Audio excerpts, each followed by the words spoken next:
Sup y'all, I'm Zarobski Cristal of channel Zarobski coming at y'all with the last speed paint for the dissolve piece.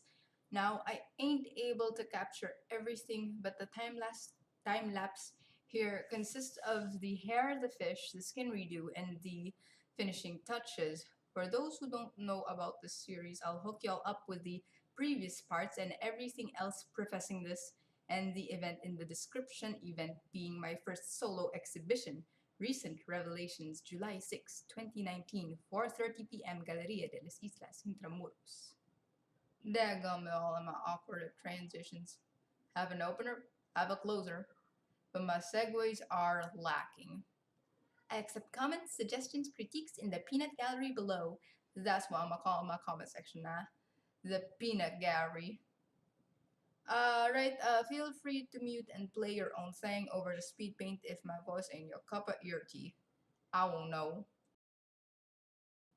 Anywho, the alternative title for this piece is called The Hanged Woman. Once I have a batch of paintings all good and prepped to be framed, I'll oversee the framing of this piece because I want it to swivel. It can be hung right side up or upside down. Kinda interactive. The Hanged Woman title was inspired by the tarot insert JoJo reference here. The Hanged Man has several meanings, both right side up and upside down. One of the traits upright, letting go. One of the traits upside down, delay. Previously, I mentioned wanting, praying to the Almighty to let my grand aunt last till December in time for my cousin, her first and only grandson so far's birth, despite her suffering from health uh, complications on top of liver cancer. But that's just not reasonable or kind, and she left for eternal respite sometime around August last year. We eventually got over her, but that doesn't mean we don't miss her.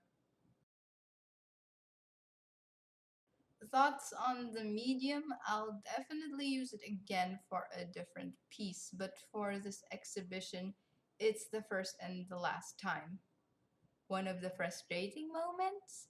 When you think you've wiped off all of the excess water on the brushes and go in, then sploosh goes a droplet like a hefty dollop of water onto the nooks and crevices of your super detailed bit there, and you gotta pat it dry, wait for it to totally dry, make color reparations, wait for that to dry before going back into finishing painting.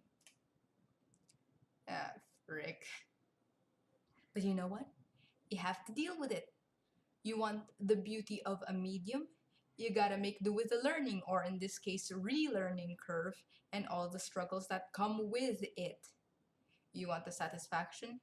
You take your grief, your annoyance, your pain, and make something productive out of it. You leave a legacy, or at least try. That one guy, Scotch, focuses on this point in his self-portrait vid I'll link below. Honestly, I wasn't super proud of it when I was finished. TBH, I was just glad I was done with this ordeal because I was so exhausted despite procrastinating so much. However, I catch myself staring at it, how bright it is, how low key happy I am that it exists, and I was the one who willed and worked it into being. Nowadays, there's no such thing as unique. Everything's just a copy of everything. Everything was inspired by somebody, someone, something. That's not necessarily bad, but it is the truth.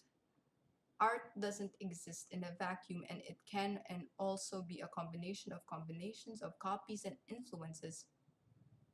For a brief moment, art can make you feel as if you're the only person in the world capable of doing what you just did.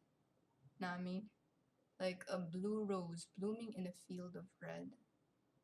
Sometime that rose will eventually wilt and die, but hey, at least it felt beautiful and different for even a moment. Eh. As usual, I've been Zarobski Cristal of channel Zarobski telling y'all to join the Crystal Cult. Hit me up on Redbubble and Coffee. Other social below. Subscribe to get crystallized and ciao for now.